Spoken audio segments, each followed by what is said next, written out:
वो हमको धमकियाँ घर में देता था। अच्छा। घर में बोलता था 2 लाख रुपए ले लो, अपना घर दे दो, तुम करेगा क्या। तो हम लोग थाना गए कंप्लेन लिखाने के लिए। तो थाना कंप्लेन जब लिखाए तो थाना कंप्लेन मेरा नहीं लिया गया। अब न्यायालय में गया है तो अब इंसाफ तो मिलना चाहिए, महिला है, इंसाफ होना चाहिए। ठीक है। क्या घिसिया कर उसको, अब हाथ पकड़ के सर डंटा से हुरकुच रहा है। देख कर बहुत शर्म आया। और ये बात हकीकत है मैम, हम ये बात थाना में भी बोले, हॉस्पिटल में भी बोले, लेकिन हॉस्पिटल थाना दोनों खरीदा हुआ था। ये सुशासन की सरकार में जो इस तरह की घटना हो रही है, बहुत ही दुखदायी घटना है। नारदीगंज के पड़रिया गांव में जो घटना घटी है पंडित जी के साथ, और चूँकि नवादा की विधायिका महिला है और महिला के साथ अन्याय हुआ है कहीं ना कहीं। गोड़ पर ले भैया छोड़ दीजिए, घर हम दे देते हैं, घर ले लीजिए। वो नहीं बोले, नहीं बोले, कुछ नहीं, मारते जा रहा है, लाठी से मार रहा है तो मार रहा है। जैसा कि आप सभी जानते हैं, अभी नारदीगंज में हालिया में ही एक महिला के साथ अमानवीय व्यवहार हुआ था, और जिसके तहत वो पहले नवादा के सदर अस्पताल में एडमिट थी और अभी रेफ़र करके उन्हें नवादा के धर्मशिला हॉस्पिटल में एडमिट कर दिया गया है। और यहाँ पे अभी नवादा की विधायिका विभा देवी पटना से डायरेक्ट इस हॉस्पिटल में आई हैं और उस पीड़ित महिला से बात की है, जायज़ा ली कि क्या हुआ, कैसे हुआ और उन्हें क्या आश्वासन दिया। सबसे पहले उस पीड़ित महिला के पति से बात करते हैं और जानते हैं पूरा मामला। जी, अपना नाम बताइए। मेरा नाम कुंदन पांडे हुआ। क्या है, क्या ऐसे पूरा जो मामला हुआ, क्या हुआ वो बताएं। पूरा मामला सर 2 महीना हो गया था। वो हमको धमकियाँ घर में देता था। अच्छा। घर में बोलता था 2 लाख रुपए ले लो, अपना घर दे दो, तुम करेगा क्या। तो हम लोग थाना गए कंप्लेन लिखाने के लिए। तो थाना कंप्लेन जब लिखाए तो थाना कंप्लेन मेरा नहीं लिया गया। क्या बोला थाना में? बोला कि वो बदमाश आदमी है, उस पर केस है, एक केस हो जाएगा, कोई फर्क नहीं पड़ने वाला, लेकिन तुम लोग को जान मार देगा। सर तो हम लोग को और डर लगने लग गया वहाँ पे। अच्छा। तो डर लगने लग गया तो आए एसपी सर के पास। जब एसपी सर नहीं बैठे हुए थे, उस दिन कहीं गए हुए थे, ठीक है। तो डीएसपी सर के पास हमने आवेदन दे दिए। आवेदन देने के बाद तब जब मेरा आवेदन देने के बाद वो शांत हो गया। अच्छा। हाँ, उसके बाद जब भोज हुआ, भोज जिस दिन होता है उस दिन रात में आगे सर सब कुछ सामान मेरा चोरी कर लिया। टप था, गैस सिलेंडर था, जनरेटर जो इंगल लोहा होता है उतारने वाला, वो। ये वारदात घर पे हुई? जी। चोरी करने के बाद सर जब हम आवेदन दोबारा गए लिखाने के लिए था ना, प्रभा कुमारी एक मैडम है। अच्छा। तो बोलते हैं केस कर दें, केस करेगा। तो बोले चोरी हुआ, हम देखें उसको भी, उसका वीडियो भी है चोरी जो किया है। अच्छा। तो आप क्यों केस नहीं लीजिएगा। तो बोल रहा है वो हरामी आदमी है, तुम केस करेगा, केस करो देखो तुमको मारेगा। ये थाना प्रभारी का स्टेटमेंट? हाँ, प्रभा मैडम। अच्छा। और उसके बाद यहाँ से हम लोग डर से चले आए। हाँ, तो कल होता है, कल शाम होता है 7 बजे। 7 बजे हमको फोन आता है थाना से, प्रभा मैम करती है। प्रभा मैम बोलते हैं तो केस करेगा न, तुम लड़ल है ना, औकात है, हिम्मत है, लड़ लेगा न। बोले हाँ लड़ लेंगे मैम, जैसे भी इंसाफ मिलना चाहिए। वो सहयोग के टोन से बोल रहे थे या धमकी के टोन से बोल रहे थे? धमकी के टोन से, वो धमकी दे रहे थे हमको। अच्छा जी। उसके बाद केस हम कर दिए उन पे। हाँ। जो चोरी किया था। हाँ जी। उसके बाद वही प्रभा मैम। हाँ। और मुकेश कुमार। हाँ जी। ये सब मिल के हम पे केस कर दिए। केस पहले हम किए थे कि मेरा काउंटर केस आप पे कर दिया, ठीक जी है। सुनील यादव अपना पत्नी से करवा दिया। हाँ। कि मेरा जेवर छीन लिया, मेरा ही छीन लिया। ठीक है। सर करवा दिया। उसके बाद हम लोग डर लग गया, थाना गिरफ्तारी के लिए खोज रहा है। अच्छा। पापा भाग रहे हैं, हम घर में थे, हम लोग 2 भाई थे घर में। अब आया रात में सर 12 बज रहा था, सो रहे थे। आया, हम पहले मोबाइल लिया सर, 4 बड़ा मोबाइल था, एक छोटा मोबाइल था। मोबाइल लेने के बाद गोड़ पर ले भैया छोड़ दीजिए, घर हम दे देते हैं, घर ले लीजिए। वो नहीं बोले, नहीं बोले, कुछ नहीं, मारते जा रहा है, लाठी से मार रहा है तो मार रहा है। तो अभी इसका आपके हाथ में फ्रैक्चर है? जी जी, ये अंगूरी फ्रैक्चर है। कितने लोग थे? 5 लोग थे।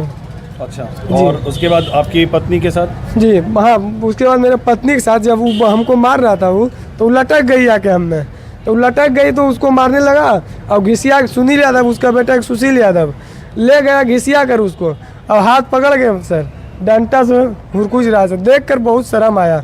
और ये बात हकीकत है मैम, हम ये बात थाना में भी बोले, हॉस्पिटल में भी बोले, लेकिन हॉस्पिटल थाना दोनों खरीदा हुआ था। और जो सही बड़ा टीम जांच करेगा सर, देखिए सब सामने आ जाएगा। चलिए, बाकी तो विषय रिपोर्ट की है और यहाँ पे नवादा की विधायिका वो आई हुई हैं, थोड़ा सा साइड हो जाइए। और वो भी आज मेरे ख्याल से आप फर्स्ट टाइम आई हैं पीड़ित को देखने के लिए मैडम, तो क्या कुछ कहना चाहेंगे इस तरह की घटना के बारे में, क्योंकि आप खुद भी एक महिला हैं और इस तरह से तो हमारे क्षेत्र में महिला की सेफ्टी पे एक बड़ा सवाल आ रहा है।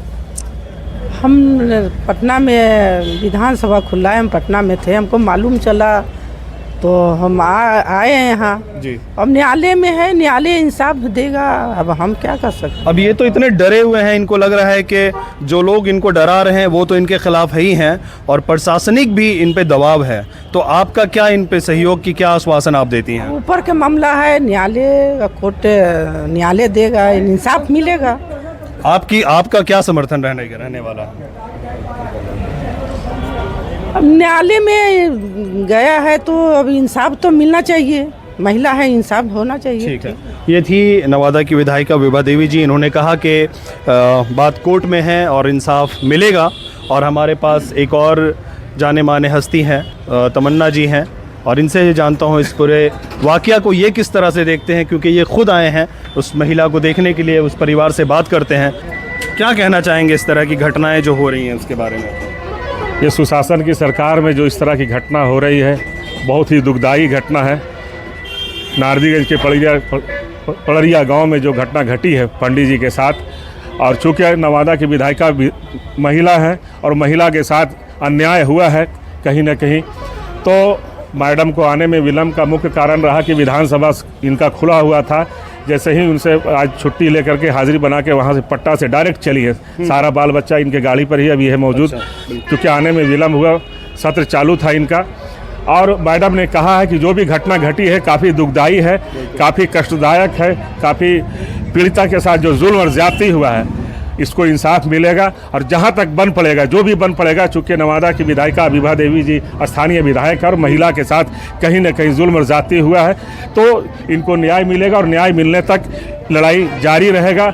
और चूँकि इन्होंने कहा है, माननीय विधायिका जी ने कहा कि जो भी हमसे सहयोग होगा, जहाँ तक बन पड़ेगा, हम करने के लिए तैयार हैं। आप भी वहाँ पे गए थे, पीड़ित को देख कर आए, तो क्या मदद की गुहार कर रही है वो पीड़िता काफ़ी डहरी समी है, और अपराधी कोई भी हो, किसी जात बिरादरी का हो, वो अपराधी होता है, कोई उसका जात और बिरादरी नहीं होता है।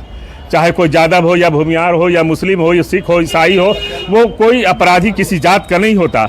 वो यादव है, लेकिन फिर भी स्थानीय विधायिका जी आई है, उसके साथ जो कुकर्म किया है, जो जाति गरीब के साथ जो जुल्म ज्यादती किया है, ब्राह्मण है, ब्राह्मण के साथ जो उन्होंने गलत काम किया है, उसको ज़रूर उसको सज़ा मिलेगा, इसका किए का सज़ा मिलेगा। और माननीय विधायिका जी ने आश्वासन दिया है कि जो भी बन पड़ेगा हम आपके लिए हर समय 24 घंटा तैयार हैं। और चूँकि विधायिका जी से इनका काफ़ी लगाव भी रहा है। अच्छा। जो पीड़ित परिवार है, ये बराबर आते जाते मिलते जुलते लोग, ब्राह्मण हैं, सीधे साधे आदमी हैं, तो हम लोग इनके इंसाफ के लिए लड़ाई लड़ेंगे। और अभी थाना प्रभारी दरोगा वगैरह सस्पेंड हुए हैं, जो भी सहयोग होगा उनसे हम लोग सहयोग करने का काम करेंगे। तो ये थे तमन्ना जी, और इन्होंने भी आश्वासन दिया कि नवादा की जो विधायिका है वो एक खुद महिला है और महिला का दर्द एक महिला समझ सकती है, और पूर्ण रूप से जहां तक ही सहयोग किया जाना चाहिए वो सहयोग होगा। धन्यवाद।